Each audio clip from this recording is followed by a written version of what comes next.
the Switch, you can't tell which is which. You don't know who you're talking to, because we're identical.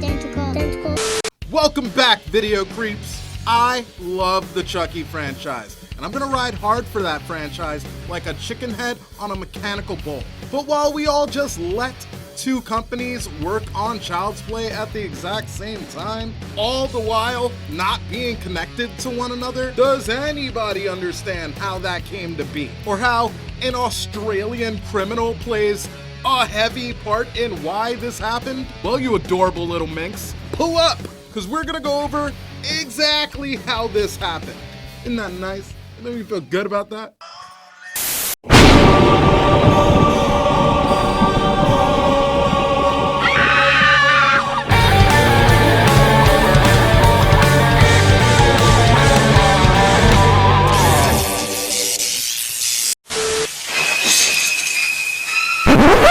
Remember, watch the whole video.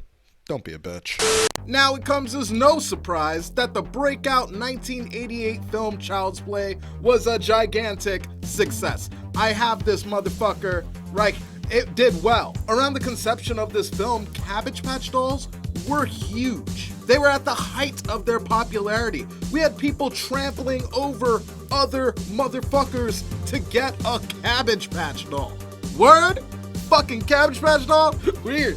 But this is what led Don Mancini to pen a script, making a commentary geared towards that exact same consumerism that we were throwing towards these kids.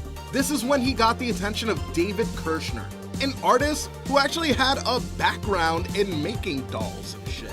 He illustrated puppets for The Muppet Show and Sesame Street. And he went on to produce and create the aesthetic behind a book and doll line called Rose Petal Place. He also did the artwork for like Neil Diamond's The Jazz Singer. So yeah, that's rad. Together, they fine-tuned the story to Childsplay with some help from director Tom Holland, who, if you look into like his involvement with Don Mancini in the creation of the first movie, that is a whole drama all its own.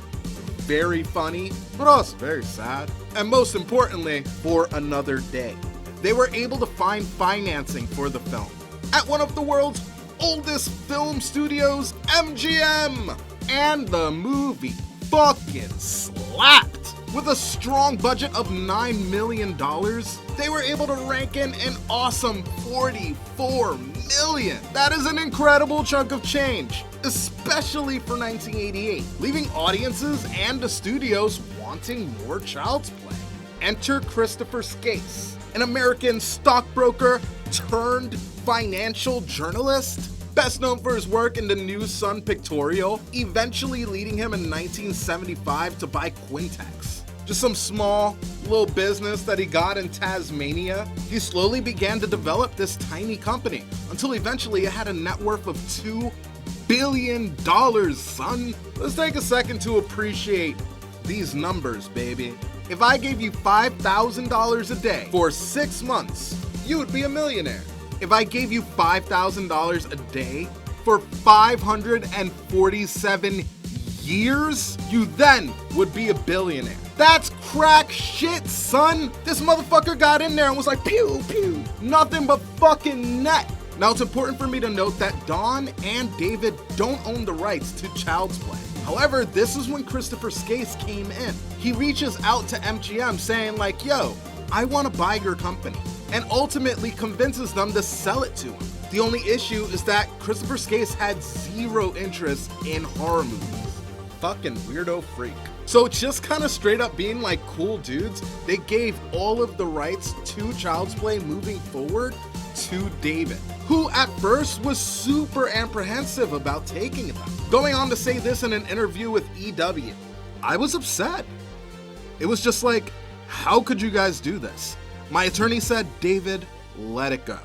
What he said to me was, in the next 24 hours, you're gonna have every studio in town bidding on this. And his attorney wasn't wrong, man. Within 24 hours, Paramount, Warner Brothers, Columbia, 20th Century Fox, The Price Company, Corallo, New Line Cinema, Disney, and Universal were all trying to get a little piece of their ass. They all were fucking hungry. They all wanted to make Child's Play 2. But it was actually legendary filmmaker Steven Spielberg, who actually Kirshner had gotten close to when the both of them worked on the 1986 animation film An American Tail. I'm pretty sure that's the one with the little mouse and like Fido and shit. I think at some point, I think he goes west. Spielberg goes, fuck these other dicks, go to Universal. They're gonna treat you right. And not only will they treat you right, but they will provide you with a future for Chucky. And it worked, considering the franchise has almost never left Universal, securing 5 sequels under their belt, son. And even at current state, there's plans for 2 more Child's Play movies and a TV show. By the way, don't call my fucking math on that 5 thing. I realize that there's 6 and shit, but fucking for Seed of Chucky, they went over the road. If you see my Tales from the Crypt video, then you know, like sometimes you go overseas so that way production costs go down, and like, I mean, everyone in the movie's British. I didn't do that, they did that. So shit's looking fancy, right? Everybody's getting what they want. We're all coming up. Wouldn't that be neat and fucking perfect? Too bad it doesn't shake out that way. You see, Christopher Skase failed at his attempt to actually purchase MGM Studios. And the deal fell right the fuck through. What's it feel like walking on wet bread, motherfucker? Screwing MGM out of a future with Child's Play. Skase was forced to sell half of his resorts, all to just like unnamed Japanese vendors. That's scary. And in the months that followed, it became painfully clear that Skase and Quintex were gonna eat cement real fucking hard.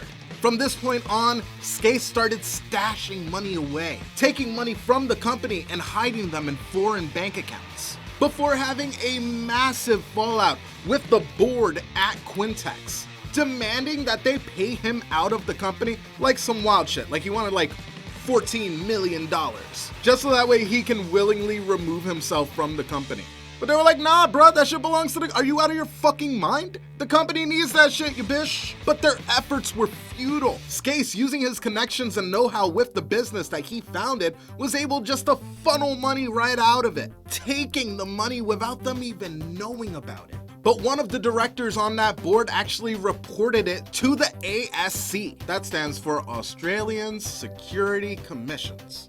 And like vultures, creditors just took to Skase. And because so much money had been taken out of Quintex, Quintex fell right on its face. At the end of it all, Skase was $700 million in debt. My mans was charged with improperly using his position to obtain management fees. And then he was arrested. And as soon as he was able to get back out of jail, he somehow was able to like get a passport, and then he fucking fled the country to France. While I was researching, I learned this too, which I just find hilarious. Australian TV personality Andrew Denton organized a public GoFundMe to hire a bounty hunter to kidnap Skase and bring him back to Australia. But obviously that was forced to be cut off, even though like they made the money and shit. At the end of it was still kidnap, so they weren't allowed to do that. So with the Child's Play franchise thriving with Universal, MGM was able to remain afloat for a little bit. However, with far and in between heavy hitters, you know, to rank in those big bucks, they began looking through their older properties. Because if they don't strike fire soon, the company will go under. Now remember, MGM retained all of the rights to remake the original film.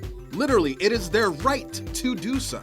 And that is exactly what the company proceeded to do, making the 2019 remake Child's Play, a film that came with pretty strong criticism and equally strong praise. Those who felt that Don Mancini had lost control of the franchise rejoiced, thinking that they would get a brand new rendition of Child's Play. Meanwhile, committed lovers to the OG franchise found this extremely disrespectful, considering that the franchise is still doing well. And of these people included Don Mancini, who was actually approached by MGM trying to rekindle some kind of relationship with them. Don Mancini had this to say on the subject. MGM retained the rights to the first movie, so they're rebooting that. They asked producer David Kirshner and I if we wanted to be executive producers. We said no thank you, because we have our ongoing thriving business with Chucky. Obviously my feelings were hurt, you know? I'd just done 2 movies. Forgive me if I sound defensive. They were both at 83% on Rotten Tomatoes.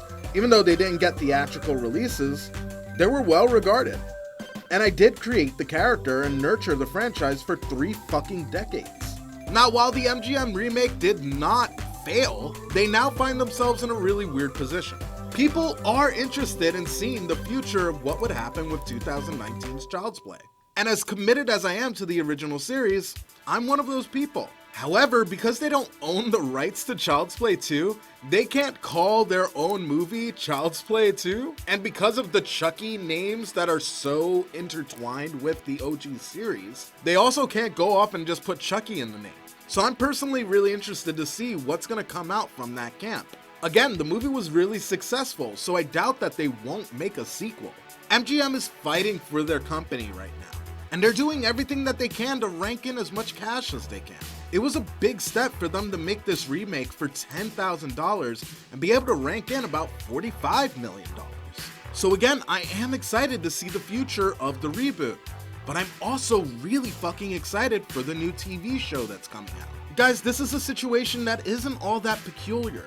We've seen 2 competing companies nurturing the exact same franchise. We see it with comic properties a lot, and we've even seen it in the horror community, especially with franchises like Puppet Master and shit. Guys, I hope you learned something today, and I hope that it really clears up how this thing happened, where we've slipped into an alternate universe where we now have 2 killer maniacal dolls named Chucky.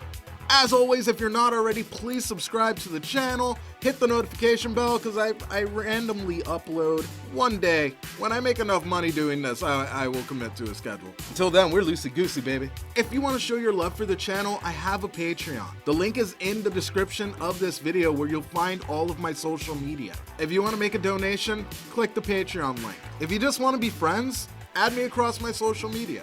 And of course, if I taught you something and you had a good time with the video, hit the like button. Until then, I will see you guys on the next video. Peace, video creeps.